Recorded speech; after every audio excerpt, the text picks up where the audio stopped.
Emmanuel, tu étais là dès le départ, tu as fait partie des équipes qui ont créé la Paris Games Week. Donc est-ce que tu as des anecdotes ou des choses à nous livrer sur la création et de la Paris Games Week et qu'est-ce qui s'est passé depuis toutes ces années? C'est vrai que je suis rentré au CEL en 2008 pour défendre le jeu vidéo. Alors j'avais les cheveux ici et des t-shirts Elder Scrolls. Ouais. Très bien. Oui, je pensais que tu dirais ça. Ce qui était très particulier, c'est que moi je suis rentré pour faire de la communication des affaires publiques et je me suis retrouvé assez rapidement en fait à devenir spécialiste en construction de stands, en épaisseur de moquettes ou en largeur d'allées dans la porte de Versailles. Donc le plus marquant, c'est que la première édition de la Paris Games Week, c'était un rendez-vous pour les adhérents du CEL. C'était un rendez-vous pour les éditeurs de jeux vidéo. Et on avait 14 exposants, qui étaient tous adhérents de notre association. Et aujourd'hui, la Paris Games Week, c'est 194 exposants pour cette édition 2019. Pour cette 10e édition, on a réussi en fait à fédérer très largement tous les acteurs du jeu vidéo. Alors, bien sûr, les studios français, le stand Gemini France, qui est une magnifique réussite de la Paris Games Week, et puis également des studios des quatre coins du monde, on va y revenir, et puis des associations, des acteurs de la prévention, des institutions, on y reviendra, l'e-sport, le monde de l'e-sport. Alors, on a cherché toujours plus à élargir ce qu'était la Paris Games Week pour y accueillir toute la vitrine du jeu vidéo, tout ce qui fait la richesse et la diversité du jeu vidéo. Mais alors, moi, effectivement, je suis un acteur historique, mais il me semble bien que toi, tu as fait aussi toutes les éditions de la Paris Games Week, mais en tant qu'éditeur, tu as ta casquette CEL, mais en tant qu'éditeur, qu'est-ce que ça représente de faire une Paris Games Week? Alors écoute, il y a une chose qui n'a pas changé depuis 2010, c'est qu'à ce moment-là précis de l'année, on est quand même dans un moment à la fois d'intense excitation, mais aussi un peu d'urgence, voire de stress. Parce qu'en fait, ce que vous réalisez peut-être pas quand vous arrivez pour l'avant-première, c'est que les jeux sont là, les petits fours sont là, le champagne est là, mais en fait, quand on parcourt les allées du hall de la porte de Versailles, quelques heures avant l'ouverture, on a quand même des moments un peu de stress, je dois dire. Moi, je me suis parfois retrouvée à avoir des cloisons non montées ou à passer l'aspirateur sur les moquettes, justement, aussi, juste avant l'arrivée d'un ministre. Donc, c'est des moments un peu particuliers, mais c'est vraiment un moment important pour nous parce que c'est vraiment le climax de tout ce qu'on fait pendant toute l'année. C'est l'accomplissement de nos campagnes et c'est vraiment un moment de rencontre et de partage avec nos communautés de joueurs. On travaille avec eux pendant toute l'année et là, voilà, on les voit pour de vrai devant nous avec toute la ferveur, la passion qui les anime et puis parfois aussi l'exigence. Voilà, donc ça donne lieu à un dialogue, à des rencontres qui sont extrêmement riches et vraiment, voilà, c'est hyper énergisant pour nous. Après, c'est vrai en fait qu'au fil des années, on s'est aperçu, et dès la première édition, en fait, que les joueurs, ils viennent effectivement pour tester les jeux en avant-première, pour avoir l'occasion d'y jouer, mais ils viennent en fait un peu à la manière dont ils jouent. Ils viennent avec leurs amis, ils viennent pour partager, ils viennent pour découvrir, ils viennent pour l'ambiance, ils viennent pour faire la fête. Donc nous, tous les éditeurs, on a vraiment beaucoup travaillé en fait à toujours plus enrichir notre programme, l'animation sur les scènes, voilà, pour vraiment pouvoir montrer toute la richesse et la diversité de ce qui anime nos communautés.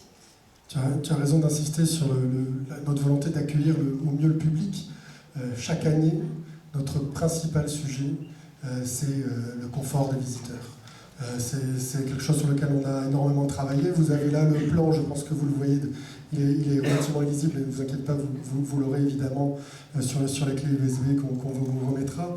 Mais c'est un énorme travail chaque année d'organisation du salon, de gestion des flux, d'organisation des surfaces, pour permettre à l'énorme population qui vient sur le salon de venir dans les meilleures conditions. Et cette année, on a encore renforcé ce dispositif, vous le découvrirez avec des nouvelles zones de repos, des nouvelles zones de restauration, avec la création d'un coin dédié pour les parents, sur lequel on les accueillera au sein du hall famille. Une garderie ? Non, c'est pas vraiment une garderie, c'est plutôt au contraire, on va essayer de les rendre actifs justement dans leur rôle au sein de la famille pour le jeu vidéo. On a beaucoup travaillé aussi sur l'accessibilité du salon, vous le découvrirez un peu plus tard, mais on a énormément travaillé pour rendre le salon le plus accueillant possible pour tous les types de visiteurs. Et puis voilà, il y a cette idée qu'au cœur de la Paris Games Week, il y a le fait que les gens doivent passer une journée formidable en venant sur le salon, et c'est ce qu'on s'attache à faire chaque année. Ouais, tu parlais du confort, et je pense qu'il est important de rappeler que ça va être de plus en plus important, parce que nos joueurs vieillissent. Donc vous savez que chaque année, à l'occasion de la Paris Games Week, le CEL publie sa grande étude sur les Français de jeux vidéo. Et donc ce qu'on constate depuis 2010, c'est que l'âge moyen du joueur a vieilli en fait. Il est passé de 33 à 40 ans. Donc voilà. Mais ce qu'on constate également, c'est à quel point en fait le jeu vidéo est très très largement présent dans la vie des Français. C'est un chiffre en fait sur lequel on s'arrête souvent en fait quand on est en interview, c'est qu'effectivement aujourd'hui 49% des Français jouent régulièrement et ce chiffre monte à 71% pour des joueurs occasionnels. Donc voilà, le jeu est vraiment partout pour tous les Français, pour toutes les Françaises aussi. Hein. Vous savez que les Françaises représentent quasiment la moitié de la population de joueurs. Et puis une chose aussi que je trouve assez réjouissante, c'est de voir que les seniors aussi s'y sont mis. Aujourd'hui, on a 55% des plus de 55 ans qui jouent occasionnellement. Donc voilà, c'est très réjouissant tous ces chiffres-là. On aura l'occasion d'y revenir avec Silvergeek. Et donc du coup, Emmanuel, est-ce qu'un jour on verra une Paris Games Week senior? Pourquoi pas, mais c'est déjà commencé, c'est déjà en gestation la Paris Games Week. On y revient avec Vincent tout à l'heure. Et puis après, vous allez retrouver évidemment tous ces chiffres au sein de l'essentiel du jeu vidéo qu'on va vous remettre. Et puis après, il y a ce qui va se passer après. Les 10 prochaines années, Emmanuel, qu'est-ce qu'on fait? On verra. Mais ce qui est certain, c'est qu'il y a la volonté d'une continuité sur ce que c'est que la Paris Games Week aujourd'hui, avec la volonté de faire le salon toujours le plus accueillant possible, le plus bienveillant.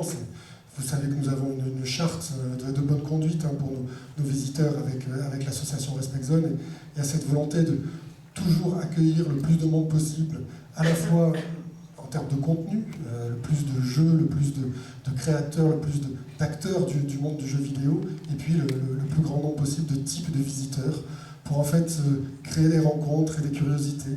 C'est vraiment la vision qu'on a pour développer la Paris Games Week. Et puis il y a la mission aussi du salon qui est d'expliquer le jeu vidéo. Le jeu vidéo, vous le savez, c'est une industrie qui bouge énormément, qui chaque année propose de nouvelles tendances, des innovations, de nouvelles façons de jouer. Et la Paris Games Week, on le voit vraiment comme une plateforme qui permet de rendre accessible ces mouvements du jeu vidéo, ces évolutions. On a vraiment cette volonté donc, de créer toujours un salon plus accueillant et qui rend le jeu vidéo plus accessible. Voilà, ça c'est pour l'avenir, mais là on va tout de suite s'attacher à la Paris Games Week 2019 qui s'ouvre la semaine prochaine. Cette année on a choisi de laisser la place aux acteurs qui font la Paris Games Week pour vous la raconter pendant notre conférence de presse. Et puis on va commencer tout de suite avec les grandes stars du salon, c'est quand même les jeux. Merci beaucoup. Merci à tous.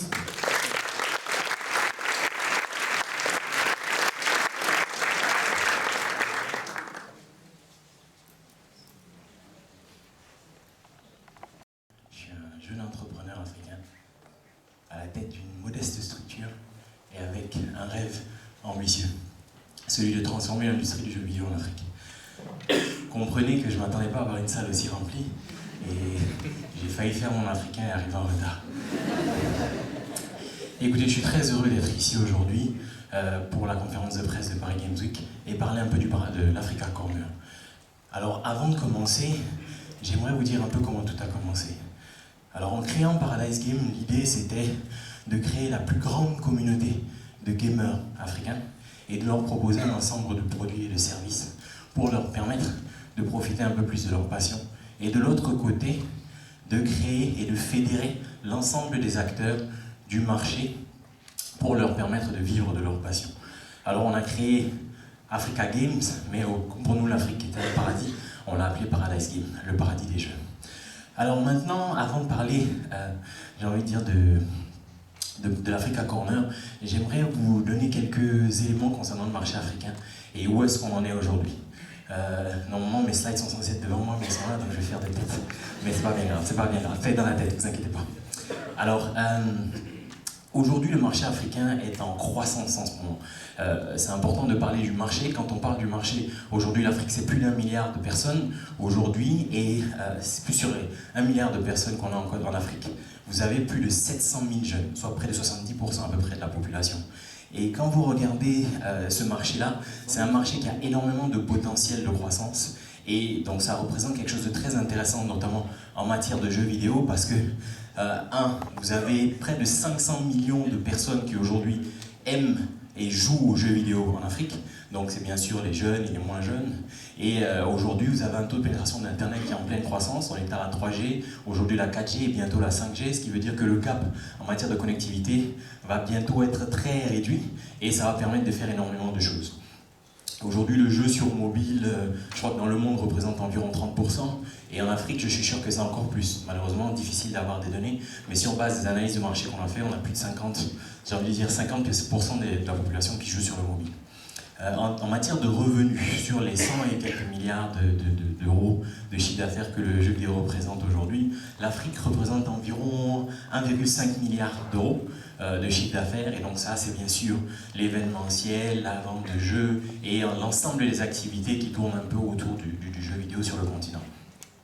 Ensuite, je pense qu'au-delà de cela, il est important de parler aussi de la création de jeux vidéo. D'accord ? Donc aujourd'hui, quand on parle de création de jeux vidéo, on parle soit des gros studios, soit des développeurs indépendants. On a recensé un peu plus de 300 studios indépendants de jeux, que ce soit de 1, 2 jusqu'à 20 personnes à peu près. Donc concentrés notamment un peu partout en Afrique, mais vous avez l'Afrique du Sud qui est quand même un peu en avant. Vous avez l'Afrique du Nord qui est pas mal avec la Tunisie, énormément de créativité, le Maroc, etc. Vous avez le Kenya, le Nigeria aussi qui sont très intéressants. Donc on pense que ça va avancer encore plus. Sinon après ça vous avez plusieurs milliers de personnes qui développent des jeux, des petits étudiants, des petites personnes qui développent dans leur chambre d'étudiants. Au-delà de ça, je pense qu'un élément très important, c'est qu'est-ce que le jeu vidéo peut apporter. On parle notamment de création d'emplois, ce qui est un sujet extrêmement important en Afrique. Je crois que selon les études, il y a à peu près 2 millions d'emplois qui vont se créer dans les nouvelles technologies sur les 5 prochaines années. Et le jeu vidéo pourrait représenter environ 200 000 emplois qui pourraient être créés. Donc vous imaginez un peu l'impact que ça pourrait avoir. Et en matière de chiffre d'affaires, on parle à peu près de 5 milliards d'euros que l'Afrique pourrait atteindre d'ici dans les 4-5 prochaines années. Ensuite, je pense qu'au niveau des différents types de jeux qu'on a, je pense que c'est un peu le même modèle. Ici, vous avez des jeux fun, ludiques, etc. Mais je pense qu'en Afrique, il y a un enjeu encore plus intéressant, notamment autour des serious games, parce qu'on parle souvent d'éducation. On parle souvent de comment est-ce qu'on peut permettre à ces jeunes Africains-là d'acquérir une certaine éducation. Donc que ce soit les tout petits, à 1-2 ans, que ce soit les plus grands. Donc comment est-ce que le jeu vidéo peut être utilisé aujourd'hui pour essayer de véhiculer un certain nombre de messages, pour essayer de build up un peu les compétences des jeunes qui sont basés en Afrique. Ensuite, les aléas du direct. Bon, je pense que je vais l'enlever. Alors, je pense qu'au-delà de ça, je vais vous montrer une petite vidéo et après je reviens vers vous. Vous avez vu un résumé un peu des compétences et des personnes qu'on va envoyer aujourd'hui, enfin sur Paris Games Week cette année. Donc c'est un certain nombre de studios qui sont basés en Afrique avec de jeunes Africains qui ont énormément de volonté, énormément d'ambition et qui souhaitent demain venir sur la scène internationale. Ce qui nous amène maintenant sur le sujet l'Africa Corner. Nous sommes aujourd'hui à la 2e édition de l'Africa Corner. Qu'est-ce que c'est que l'Africa Corner? C'est un espace qui est dédié à la créativité, aux compétences africaines, notamment en matière de jeux vidéo, à la création de contenu. Et c'est extrêmement intéressant et extrêmement, j'ai envie de dire, visionnaire pour la part du CEL d'avoir vu aujourd'hui le potentiel, non pas juste de l'Afrique, mais du monde entier, parce que Paris, aujourd'hui, capitale culturelle, devient aujourd'hui une plateforme extrêmement intéressante pour le jeu vidéo, pour les créateurs de jeux vidéo qui viennent d'Afrique ou d'un peu partout dans le monde, de pouvoir exploser. Donc on remercie encore une fois le CEL. Et l'Africa Corner, c'est quoi? De façon très simple et très succincte, c'est cette année 14 studios de jeux qui vont présenter plus de 20 jeux vidéo. D'accord? C'est près de 9 pays qui seront représentés ici pendant Paris Games Week. Et ça vous montre un peu, l'année dernière on était à 7, et cette année on est à 14 studios. Et j'ai envie de vous dire, les 300 studios ont envie d'être là. Donc on espère que l'année prochaine on pourra en avoir un peu plus. Et je pense qu'il faut saluer aussi, je pense, Made in France, à côté de qui on est, qui pour nous est quand même, j'ai envie de dire un exemple, de montrer comment est-ce que le jeu vidéo français peut s'exporter à l'international et peut d'une certaine manière avoir un label qui lui permet d'intégrer et d'être présent sur l'ensemble des salons un peu partout dans le monde, et on espère que l'Africa Corner un jour deviendra comme Made in France. Au-delà de ça, je pense que c'est... Slide suivante, s'il vous plaît. Au-delà de ça, je pense que l'une des choses qui est assez intéressante, finalement, je pense que je suis à la retard, c'est ce qui se passe. Alors, je pense que l'élément important que je souhaiterais souligner ici, c'est le fait que quand on parle d'Africa Corner, quand on parle de créativité, quand on parle de création de contenu, on parle de création de valeur, on parle de la capacité pour un certain nombre d'individus de pouvoir venir avec des idées intéressantes, avec des projets intéressants, et de venir et de pouvoir apporter quelque chose à eux-mêmes, à leur famille, à leur entreprise, à leur pays, à leur continent. Et donc l'Africa Corner aujourd'hui, c'est un peu ça, c'est de pouvoir permettre à un certain nombre de jeunes qui ont envie de faire du jeu vidéo leur passion, d'en faire, j'ai envie de dire, leur métier. Et donc aujourd'hui, pour nous, d'être présents ici, c'est vraiment une opportunité, c'est vraiment une chance. Et donc je remercie encore une fois le CEL, et j'espère que peut-être l'année prochaine ou dans 2 ans, je serai à même de vous dire qu'on a créé une association pour les industries culturelles et créatives africaines, et qu'on est capable d'aller partout dans le monde pour montrer la compétence, pour monter les capacités des jeunes Africains qui sont ambitieux, qui sont connectés, qui sont dynamiques. Et encore une fois, merci de nous avoir ici, et j'espère vous retrouver à l'Africa Corner dans quelques jours. Merci. La Paris Games Week ne peut plus se passer d'e-sport, ou peut-être que c'est l'e-sport qui peut plus se passer de la Paris Games Week. Aujourd'hui, l'évolution de l'e-sport, elle vous apparaît à tous comme quelque chose peut-être de nouveau, ou un phénomène de niche, une bulle spéculative qui pourrait encore continuer à se développer dans les années à venir. Et moi, je trouve ça justement très intéressant de remarquer l'évolution commune qu'a subi l'e-sport avec la Paris Games Week. Je pense que ce n'est pas un hasard si en 2010, à la première édition, il n'y avait que 220 mètres carrés d'e-sport sur le salon, et qu'aujourd'hui, en 2019, on se retrouve avec 23 000 mètres carrés dédiés à l'e-sport, soit pratiquement un quart du salon, et sans trahir de secret, quelques mètres carrés cachés dans le hall 1 qui ne sont pas dédiés à l'e-sport, mais qui servent aussi sa cause. Je pense qu'aujourd'hui que ce n'est pas un hasard si l'e-sport se développe de cette façon, et ça nous permet de nous adresser de manière générale à un public toujours plus large, toujours plus nombreux. Il y a 5 millions de consommateurs d'e-sport en France selon notre baromètre de l'année dernière, et ça représente aussi 2 millions de pratiquants.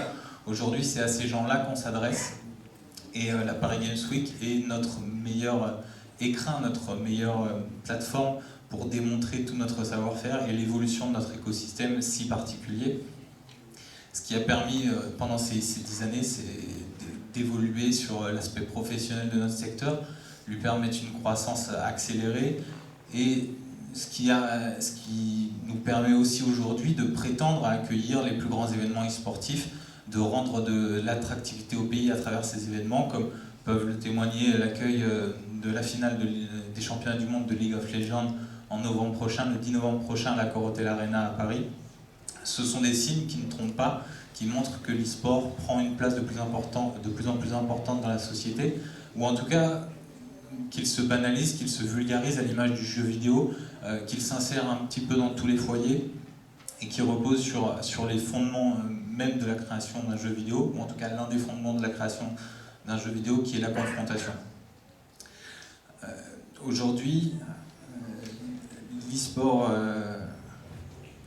à proprement parler, c'est quelque chose qui continue de se développer, qui a une croissance forte, mais dont le message ne doit pas être biaisé. Il y a toute une sphère professionnelle auquel on s'est adressé durant ces 10 dernières années notamment. Aujourd'hui, peut-être que la cible adressée, l'e-sport de demain, il se construira au niveau local, au niveau régional, au niveau amateur. Et c'est pour ça qu'on a besoin aussi chez France e-sport de proposer un message un peu différent de structuration d'un e-sport peut-être plus responsable, plus localisé et plus en accord avec aussi les ambitions de l'ensemble des ayants droit sur le territoire français. Donc c'est pour ça qu'à l'occasion de la Paris Games Week, nous remercions encore le CEL et les ayants droit de nous permettre de vous proposer quelques annonces. Nous allons vous dévoiler en avant-première le 29 octobre prochain notre deuxième édition du baromètre Francisport avec une méthodologie revisitée et des chiffres toujours plus pertinents, avec notamment un profilage de nos consommateurs, c'est-à-dire des caractérisations des types de consommateurs d'e-sport selon qu'ils jouent, regardent et selon les jeux auxquels ils participent, jouent, regardent, etc.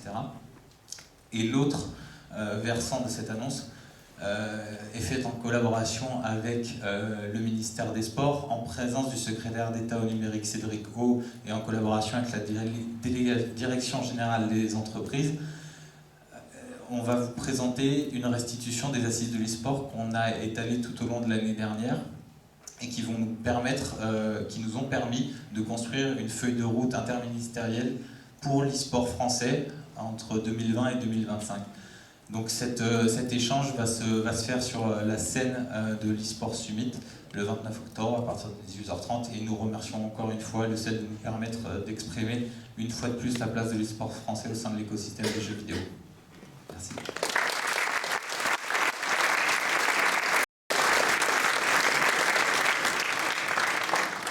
Bonsoir.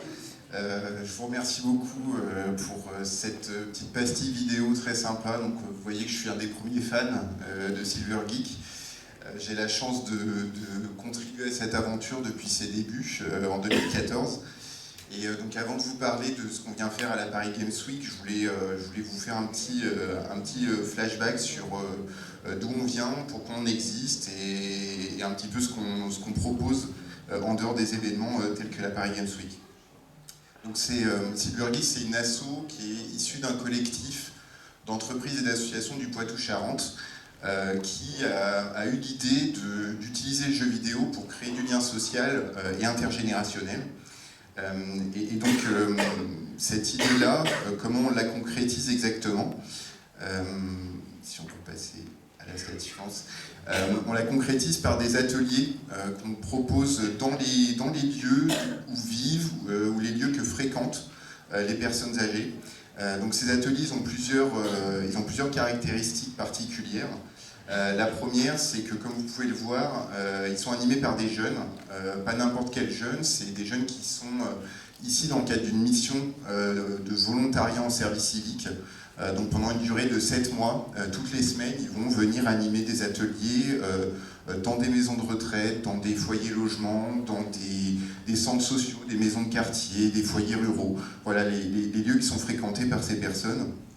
Et donc ce sont des jeunes qui sont encadrés par l'association Unicité, qui est un des cofondateurs de Silver Geek et qui est encore aujourd'hui le principal opérateur de Silver Geek. La deuxième caractéristique, je suis désolé si on peut revenir en arrière. La deuxième caractéristique, donc, c'est que ces ateliers sont en accès libre et gratuit pour les personnes âgées. Ils sont sans engagement et ils sont ouverts au public. Et donc pourquoi c'est important ? Parce que ça permet aux personnes d'appréhender en fait ces outils-là, de venir voir, de s'asseoir, de regarder les autres jouer, utiliser les outils, et puis petit à petit d'oser pratiquer, essayer ces différents usages. Et donc ça, on a vu que ça a aidé vraiment à ce qui démystifie en fait ces outils. La troisième caractéristique, c'est que ces ateliers sont co-construits avec les participants. Donc bien sûr, le jeu vidéo, comme je le disais, est au centre de ce qu'on propose dans le cadre des ateliers, mais on va aussi travailler sur tout un tas d'autres usages, soit sur les propositions des volontaires, à qui on laisse aussi de l'autonomie et la capacité de tester de nouveaux usages, mais aussi sur la demande des personnes âgées. Et puis enfin, la dernière caractéristique, c'est que ces ateliers sont aussi un lieu d'entraînement e-sportif. Donc effectivement, au fur et à mesure des ateliers, on a des équipes qui se constituent. Et donc on va organiser, c'est peut-être ce qui nous distingue le plus, on va organiser des compétitions e-sport. Donc là vous avez un beau patchwork de ce qu'on propose à la Gamers Assembly de Poitiers, la plus grande LAN de France, qui est notre fief historique, où depuis Depuis 5 ans, on a la grande finale régionale de compétition e-sport. Et voilà, c'est vraiment un événement qui, on le voit ici, les personnes jouent devant un public de centaines de personnes dans une ambiance de folie. C'est vraiment un temps très fédérateur pour tous les acteurs de ce projet. Et c'est vraiment un temps qui permet de célébrer aussi nos aînés et tous les professionnels qui travaillent au quotidien avec ces personnes. Alors, on existe depuis 2014, mais l'association, elle s'est structurée, elle s'est vraiment créée qu'en 2018, début 2018, pour pérenniser ce projet et le développer, pourquoi pas, dans d'autres territoires. Et la Paris Games Week, c'est le premier endroit où on a pu tester notre concept l'année dernière. Et on remerciera jamais assez le CEL pour cette opportunité, puisque ça nous a permis de vérifier que le concept fonctionnait ailleurs. Et ça nous a conforté dans notre idée que c'était important d'essayer de développer CyberGeek sur d'autres territoires. Et c'est ce qu'on a pu faire la saison dernière, parce qu'on s'est essaimé sur 5 nouvelles régions, grâce au soutien national de la Fondation Massif. Alors rapidement, quelques chiffres clés sur notre impact. Donc, depuis 2014, c'est plus de 10 000 seniors qui ont bénéficié de nos actions dans 100 structures d'accueil partenaires. Donc ce sont des acteurs très importants aussi. On s'appuie vraiment sur des acteurs sur les territoires pour pouvoir aller à la rencontre des personnes et puis travailler avec tout l'écosystème local autour de ce projet. Si on peut passer à la suivante, s'il vous plaît. On a mobilisé donc, à travers Unicité près de 300 jeunes. Là aussi, on a constaté des impacts hyper intéressants. Donc, il y en a parmi eux qui ont vraiment découvert une vocation professionnelle et qui ont continué à travailler soit dans la médiation numérique, soit auprès de ce public. Et globalement, c'est un projet qui a un impact très important sur eux. Donc je vous le disais, 36 compétitions e-sport organisées depuis 5 ans, dont 3 à portée nationale. Et pour la saison prochaine, ça continue de se développer, puisque là, si vous voyez le comparatif, donc on prévoit de toucher autant de personnes qu'on a touchées depuis le début, puisqu'on continue de toucher de nouveaux territoires cette année, toujours grâce à nos partenaires historiques comme la Fondation, et aussi nos nouveaux alliés comme le CEL. Voilà, donc on aura 185 jeunes cette année qui seront mobilisés dans 21 à 25 départements. Et donc chacun de ces départements aura sa compétition e-sport, et dans certaines régions, donc on aura même des trophées régionaux. Alors j'en viens à ce qui nous amène à la Paris Games Week. L'année dernière, Monique et Claudine, qu'on voit en bas à gauche, qui ont gagné le match, elles auront fort à faire cette année, puisque vous voyez qu'elles auront donc 3 équipes pour les challenger. Donc en haut à gauche, Martine et Marie-France, les Benjamines de l'étape qui ont gagné la Gamer Assembly cette année. Elles seront opposées en haut à droite à Maria et Jean-Claude, 73 et 76 ans, qui sont les vainqueurs de la première édition de la région Grand Ouest à la DreamHack de Tours. Donc c'est très important pour nous aussi de nous intégrer dans l'environnement et l'écosystème de l'e-sport. Parce qu'il se passe vraiment des choses surprenantes aussi quand on rapproche les deux publics. Et puis enfin, André et Bernard, nos challengers, 78 et 95 ans, du CCAS de Poitiers, capitale de l'e-sport, où l'association est actuellement basée. Voilà, donc on aura une mini-compétition avec 2 demi-finales et une finale sur la scène de la Paris Games Week, dans le Hall 3. On est très très content de cette opportunité. Et on va faire plein d'autres choses aussi. Le gros temps fort, ce sera le jeudi 31. Le matin, le public de la Paris Games Week pourra défier nos équipes et les entraîner Sur le stand de Grand Poitiers, pour les plus soucieux d'éthique, on a prévu des combinaisons qui simulent le vieillissement également. Voilà, histoire d'équilibrer un peu les débats. Ensuite, donc, on sera très heureux de signer officiellement notre convention de partenariat avec le CEL. Et puis donc début de la compétition en 3 manches à partir de 14h avec une remise des trophées aux alentours de 17h. Et bien évidemment, voilà, on est là pendant toute la durée du festival et voilà, on serait très content de vous rencontrer et de répondre à toutes vos questions. Merci beaucoup. Très heureux de ce partenariat sur lequel on aura l'occasion de revenir. Comme je vous le disais au début, l'idée de la Paris Games Week, c'est aussi d'accueillir des acteurs du jeu vidéo parmi les plus inattendus. C'est vrai qu'en 2016, quand la Bibliothèque nationale de France est venue sur la Paris Games Week pour la première fois, ça a surpris. Et aujourd'hui, la BNF est un des piliers de notre hall famille et installé. On va y revenir très vite avec Pascal Issartel. Cette année, on est très heureux de vous annoncer que pour la première fois, le Centre Pompidou va également rejoindre la Paris Games Week. Ils vont, avec un projet extrêmement innovant qu'ils vont vous présenter. Mais c'est aussi l'occasion pour moi de vous annoncer que la Paris Games Week s'ouvre à une nouvelle communauté et que nous avons créé cette année une accréditation dédiée au monde de la recherche. Du Master 2 spécialisé en jeux vidéo pour les doctorants, les docteurs et les enseignants-chercheurs. Aujourd'hui, ils ont accès gratuitement à la Paris Games Week pendant toute la durée du salon. Nous sommes à leurs écoutes sur tous leurs projets de terrain, éventuellement sur la Paris Games Week. Et surtout, nous sommes très heureux de pouvoir accueillir cette communauté avec notamment un moment convivial interdisciplinaire le jeudi après-midi. Donc c'est pour nous un nouveau public qu'on accueille. Le jeu vidéo se constitue en tant qu'objet de recherche depuis des années à l'université. C'était important pour nous de faire de la Paris Games Week une plateforme pour accueillir également le monde de la recherche, qui sera également à l'honneur grâce à la BNF avec une journée dédiée que je vais laisser Pascal Issartel vous la présenter.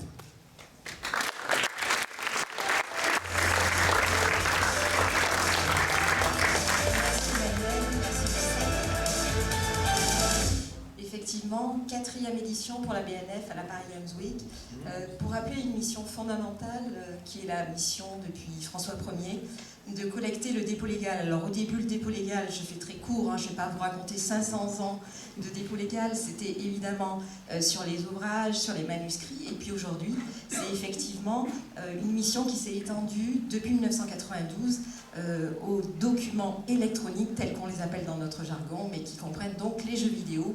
Cette mission de collecte, puisqu'il y a obligation depuis 1992 pour tous les éditeurs, je le rappelle s'il y en a ce soir dans la salle, donc de déposer en 2 exemplaires les jeux vidéo et puis les jeux dématérialisés aussi bien sûr maintenant.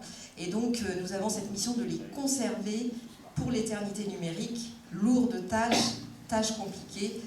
Mais nous y parvenons quand même et nous tentons donc de le faire de plus en plus. Et nous avons pu glaner au fil de ces plus de 25 ans de collecte 17 000 jeux vidéo. Et donc nous sommes le plus grand Game Lab de France et sans doute d'ailleurs, puisque cette particularité du dépôt légal est quasiment unique au monde. Donc effectivement, bien sûr, notre public dédié pour ces 17 000 jeux, ce sont les chercheurs, les étudiants en priorité, mais aussi les professionnels qui ont accès à ce fonds très important.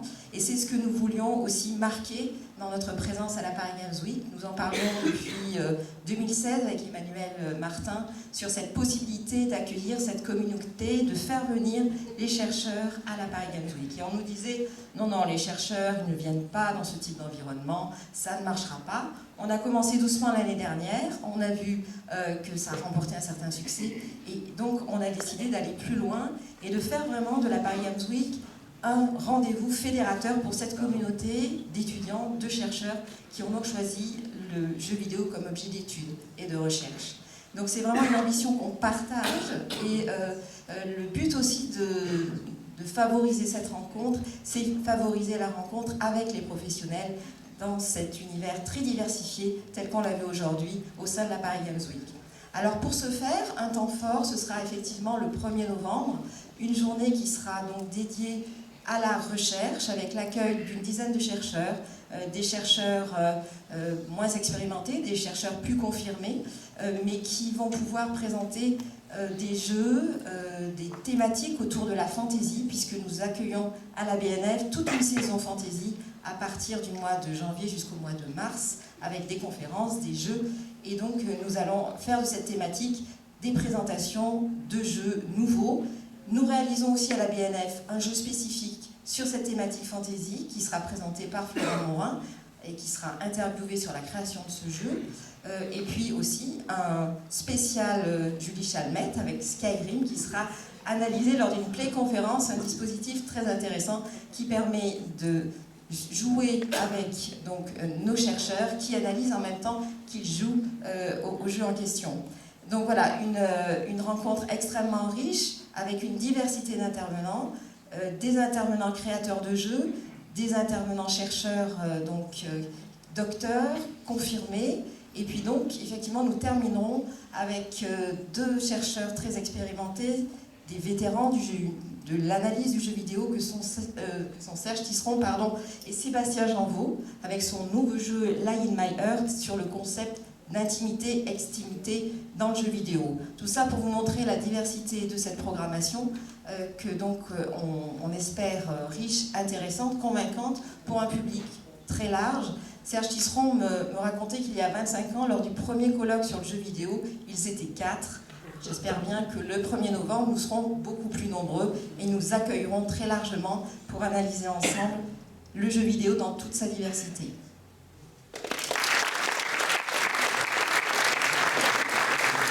D'être présent, je suis directeur adjoint des publics Patrice Chazot au Centre Pompidou. On vous présente, alors nous c'est la première fois que nous sommes présents et nous sommes ravis parce que c'est une aventure vraiment à la fois, peut-être vous êtes habitués, mais assez complexe en termes de création.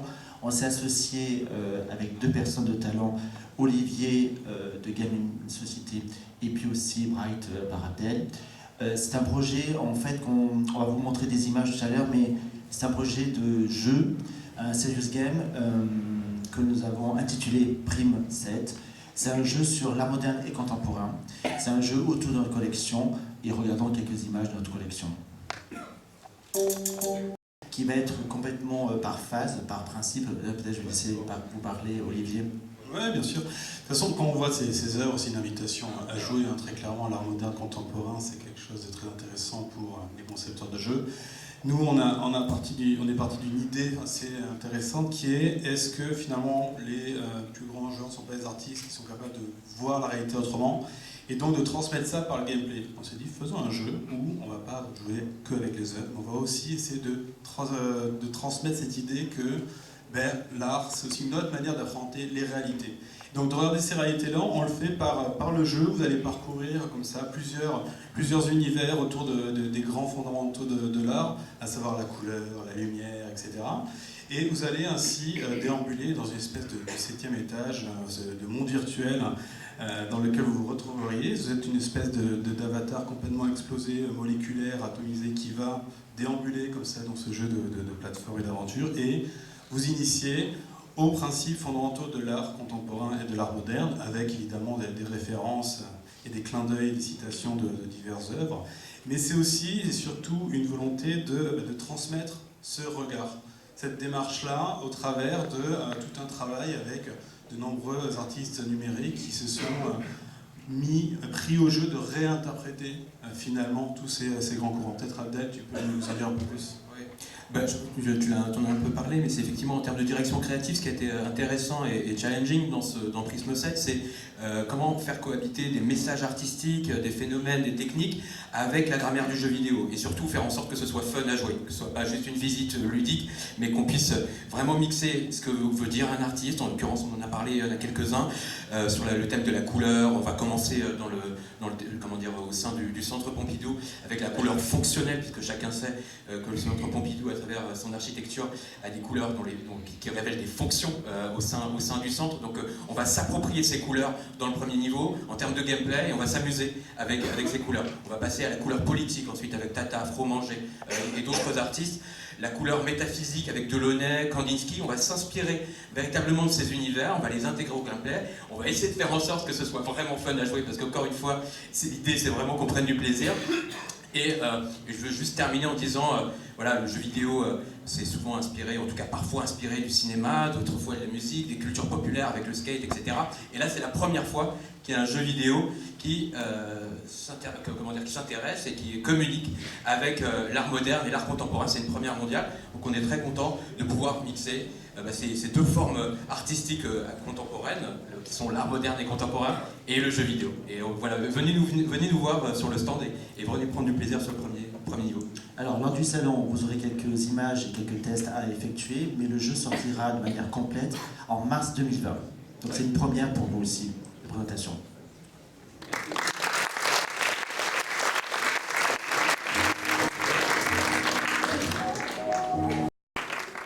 Bonjour. Voilà, alors je me présente, hein, je m'appelle Vladimir, j'ai 14 ans. Bon, un système pileux un petit peu développé pour mon âge, mais ça c'est pas la question du jour. Et aujourd'hui je suis trop content parce que je suis, pour la première fois de ma vie, dans le temple du temple, la Paris Games Week. Bon, à Noël dernier, j'ai réussi à mettre toute ma famille aux jeux vidéo. Et quand je dis toute ma famille, je veux bien sûr parler de mon beau-père Bachir, ma sœur Sarah, 10 ans, mon petit frère Eustache, 3 ans, et même mes grands-parents, mamie et papouche. Vous vous demandez comment j'ai fait? C'est très simple. Je les ai obligés à jouer en installant la console au salon. Un petit peu comme moi, on m'oblige à faire mes devoirs. Et puis, petit à petit, j'ai plus eu besoin de les obliger de rien.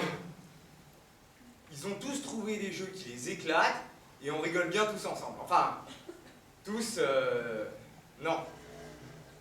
Sauf ma mère, qui résiste. Alors avec toute la famille, on a organisé une réunion secrète, et on a décidé d'aller tous ensemble à la Paris Games Week, en emmenant ma mère. Dans le temple du temple, il peut bien y avoir une révélation, non? Ah, Vlad, t'es là. Oh, j'en peux plus. Je suis épuisée. Il y a trop de monde, trop d'images, trop de gens qui portent des casques. J'ai l'impression d'être sur une planète avec des zombies qui, chacun dans leur monde. Sors-moi de là, au secours. Ok, accroche-toi à moi. Ouais. Les zombies ne t'auront pas, vas-y. C'est par là. Ah, la sortie? Non. L'Africa Corner. Là-bas, tu seras tranquille. Et au calme, hein, surtout. Oui, bien sûr. Et puis, il y a surtout un jeu que je veux absolument essayer. C'est Wild the First. C'est un jeu en réalité augmentée, c'est top. En réalité augmentée? Écoute, tu me parles de trucs que je comprends pas, là. Mais justement, on va pas en parler. On va aller le découvrir, voyager. Ah non, niveau voyage, je suis à mon top, là. Non, où sont Bachir et Sarah?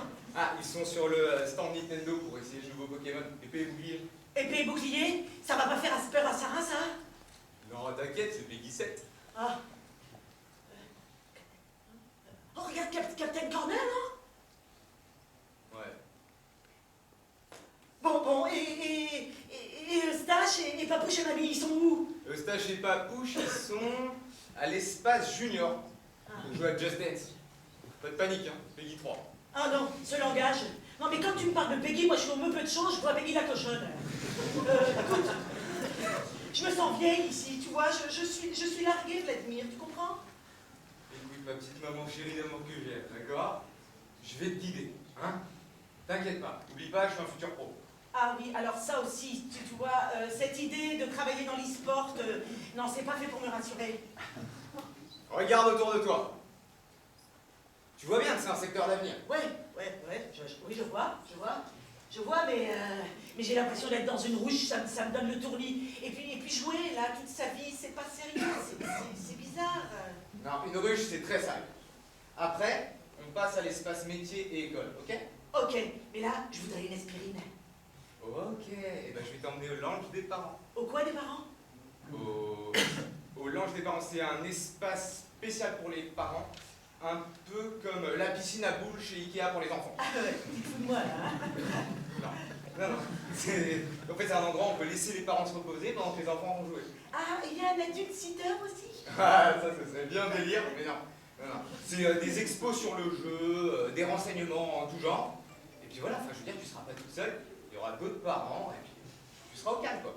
Je vais à l'Africa Corner, je te laisse une petite demi-heure, ça te va? D'accord, mais tu m'oublies pas, Vlad. T'inquiète pas. Je reviens. Après, faut qu'on passe à la bibliothèque. Faut que j'achète un escape book pour un copain. Un escape quoi? Non, mais Vlad, tu peux parler ma langue, s'il te plaît? Un livre-jeu, comme tu dirais. Ah, d'accord. Et c'est quoi, là, ce stand Woman in Games? C'est une association professionnelle pour la mixité au sein du jeu vidéo en France. Mais comment tu sais ça, toi? C'est mon petit côté féministe. Alors, et ça, là, pédagogieux? Oh, eux, il faut absolument que tu les rencontres. Ils savent parler aux parents, justement. Ils vont te donner plein d'infos sur les PEGI, les temps de jeu. Tu peux parler avec eux de tout, ils sont super cool. Mais tu connais tout? Bah, c'est normal, je suis un futur pro, moi, ça me passionne, ça. Ah, c'est ça, c'est vraiment ton monde, hein, c'est... Ouais. Faut qu'on surveille l'heure. Parce que on a rendez-vous au food corner avec mamie et toute la famille pour aller la supporter. Supporter mamie. Oui. Ah oui, je te l'ai pas dit. Mamie, elle fait partie de la Silver Geek. C'est une championne de Wii Bowling. Mamie est championne? Ouais. Ah mais oui, elle a surprise, hein. Non, mamie est championne. Ouais, et elle veut même passer pro. Non, je te jure, attends, d'ici à ce qu'on se retrouve dans la même école, elle et moi, il n'y a pas loin. Non, mamie est pro. Bon, alors si je comprends bien, je suis la seule à la traîne dans cette famille. Ben, oui. Disons que c'est chacun son rythme. Et toi, t'es plutôt tranquille. Ok. Bon. À partir de maintenant, tu m'appelles Lara Croft. Allez, en route pour le lounge des parents. C'est par là. Ah oui, c'est par là. Ok. Olivier Gélard, pédagogue. Je vais essayer d'être aussi drôle que les intervenants précédents. C'est pas gagné, n'est-ce pas? Alors bonjour, Pédagogieux, peut-être un petit rappel.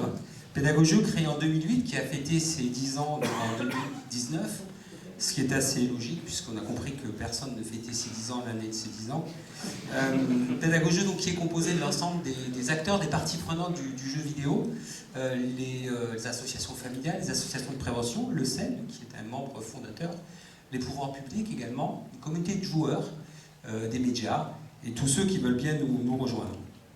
Alors, pourquoi est-ce que Pédagogieux est présent au sein du salon du jeu vidéo, la Paris Games Week, depuis 2010, depuis son origine? Je confirme d'ailleurs pour les cheveux d'Emmanuel, parce que j'y étais également déjà en 2010. Parce que vous l'avez compris, le jeu vidéo aujourd'hui, c'est aussi une pratique extrêmement importante au sein des foyers, au sein des familles. Juliette évoquait tout à l'heure 49% des Français qui jouent régulièrement.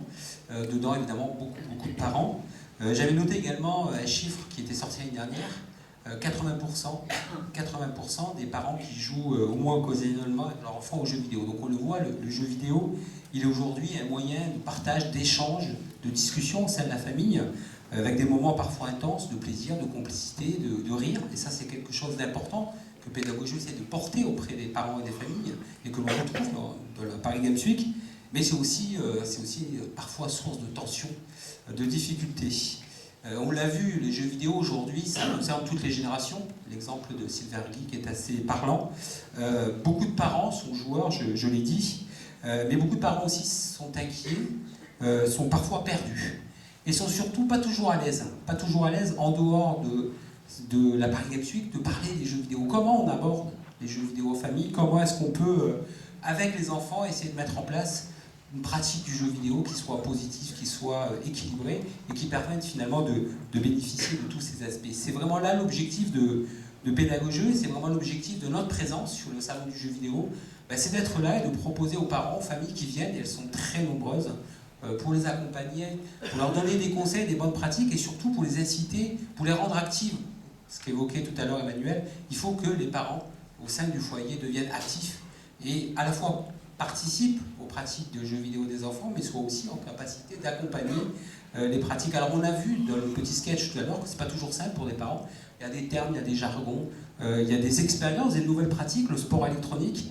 On espère travailler avec Francis Sport, on a déjà commencé à travailler avec Francis Sport, justement pour accompagner, expliquer aux parents qu'est-ce que c'est que ce truc, le e-sport.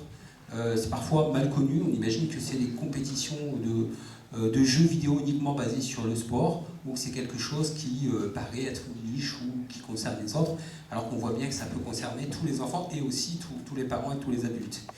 C'est très important parce qu'on peut tout de suite avec eux aborder ces questions et notre espace a grandi et merci au CEL de nous donner cette opportunité-là parce qu'évidemment, accompagner les parents, c'est aussi pouvoir échanger avec eux, c'est pouvoir aussi mettre en pratique les conseils ou les outils qu'on développe. Et comme on est dans l'univers du jeu vidéo, on ne développe pas de jeux vidéo. On développe néanmoins des outils ludiques et pédagogiques à destination des familles et des parents. Mais il faut les tester parfois pour voir si ça correspond bien à quelque chose d'utile pour elles. Et ça nous permet vraiment, à la Paris Games Week, d'être présents, de rencontrer tous ces parents. C'est d'autant plus important d'être présent qu'il y a aussi de nouveaux sujets, de nouveaux thèmes qui émergent. J'évoquais tout à l'heure le e-sport, le sport électronique. Mais évidemment, la question des achats intégrés, du jeu intergénérationnel, la question aussi de la création, et j'ai hâte de découvrir le jeu développé par le Centre Pompidou pour qu'on puisse aussi, nous, après, se faire le relais auprès des parents qui viendront nous voir. Alors concrètement, l'espace famille, l'espace pédagogique, c'est quoi? C'est des petites animations, et c'est surtout une présence. On va être donc les adultes sitters du lounge, en tout cas sur notre espace, on accompagne les parents, on parle avec eux, on échange, on les écoute aussi, beaucoup, et ça c'est très important. On leur propose donc aussi un certain nombre de petits jeux pour aborder avec eux cette question du jeu vidéo. Le lounge parents, c'est aussi pour nous quelque chose d'important qui est mis en place cette année par le CEL. Ce sera un moment de respiration, vous l'avez compris, de repos, mais on ne sera jamais très loin pour échanger avec eux. Il y aura également un parcours famille sur l'ensemble du hall famille, qui permettra aux parents, à travers différents parcours, de pouvoir finalement voir tout ce qui est proposé sur cet espace. Et puis on aura également, c'est la 3e année je crois, des Peggy Squad, qui sont tout un ensemble de jeunes formés par Pédagogieux, qui vont à la rencontre des parents et des enfants pour leur donner des infos utiles sur la cinématique, sur les pratiques du jeu, mais aussi pour les inciter à venir dans le hall famille, puisque ce hall est destiné à eux, il faut qu'ils viennent.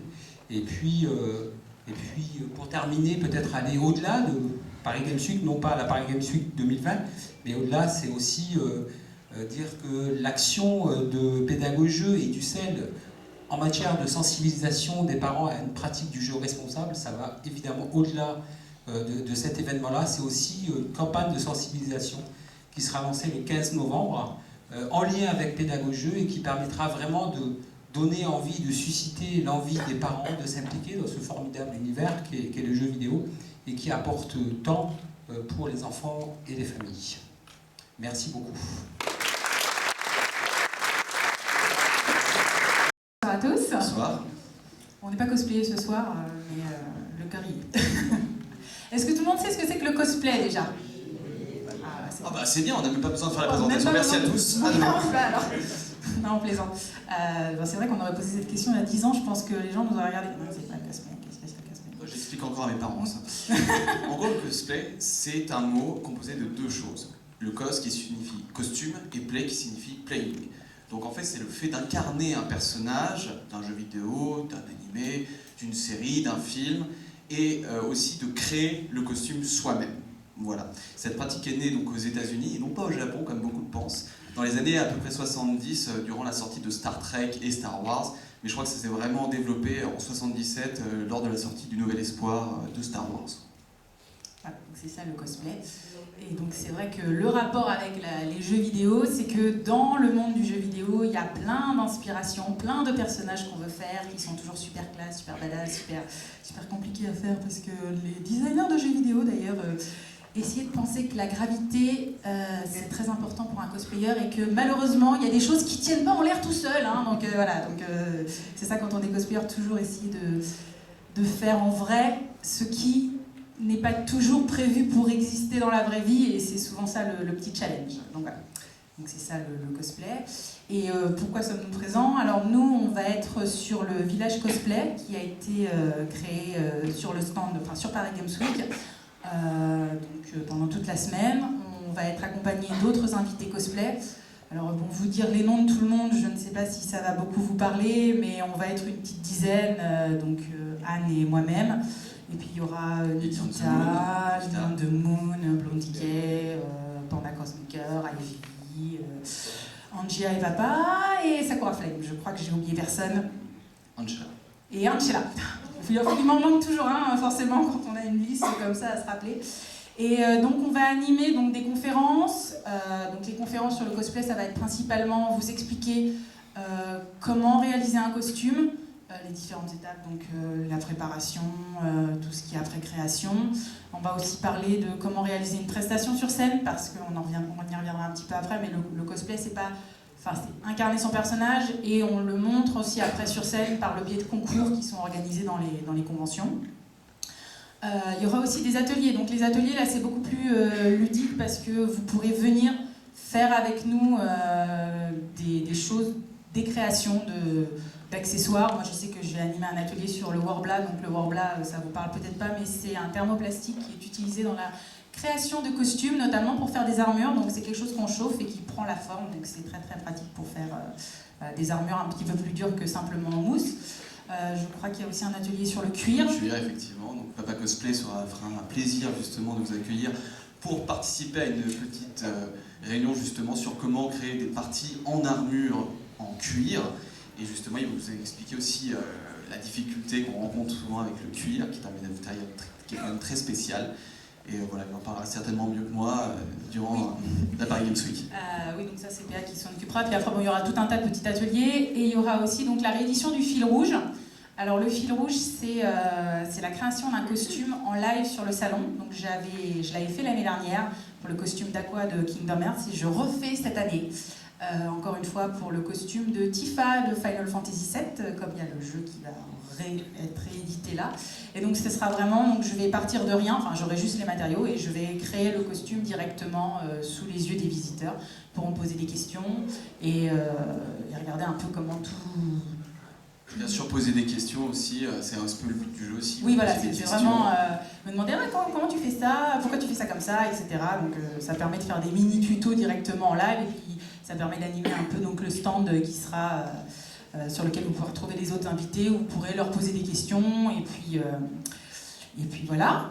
Après, on a autre chose, on a aussi donc les concours cosplay. Donc, les concours cosplay, c'est simple, c'est le fait d'incarner son personnage sur scène et de représenter une petite scénette, en général pour les solos d'1 minute 30 et pour les groupes de 3 minutes. Donc en gros, c'est vraiment convaincre le jury avec l'incarnation du personnage et au niveau de la technicité aussi du costume, de la réalisation. Du coup, le roleplay sur scène, voilà. Donc souvent les prestations, voilà, souvent, tout le temps. Pour se montrer. Voilà. Les prestations sont écrites à l'avance, sont enregistrées sur des bandes son, et puis après on fait un peu les acteurs sur scène comme si on faisait une petite scénette. Donc il y a différents concours. Alors il y a le concours jeux vidéo avec un prix spécial pour Borderland. Donc les gens qui seront inscrits avec un costume Borderland pourront avoir un prix spécial et je crois que c'est des éditions collector du jeu, donc c'est plutôt intéressant. Il y a aussi la sélection pour le concours international Cyberpunk 2077. Et donc on attend avec impatience parce qu'il y a Keanu Reeves et qu'il est trop cool. Voilà. Et donc il y aura la sélection pour les Français pour ce concours qui est quand même, alors si j'ai bien suivi le truc, c'est un concours où il y a des très très beaux cash prize à gagner pour la finale. Voilà. Et donc le dimanche... là il va participer, là c'est bon. Voilà, c'est bon. Cash prize, voilà. Et après le dimanche, donc, il y aura le concours général et la sélection pour le représentant de la région Île-de-France pour la Coupe de France de cosplay. Donc la Coupe de France de cosplay, qu'est-ce que c'est? Donc c'est un concours qui regroupe des cosplayers qui sont sélectionnés dans toute la France, dans toutes les conventions qu'on peut croiser, et puis après on représente sa région à la finale qui a lieu, qui aura lieu cette année au Toulouse Game Show, fin novembre, début décembre 2020. Donc il y a une trentaine de sélectionnés, et puis donc il y aura la première sélection pour l'Île-de-France qui aura lieu donc à Paris Games Week le dimanche. Voilà, vraiment. Et ben donc c'est tout ce qu'on a à vous dire sur le cosplay. Venez nombreux.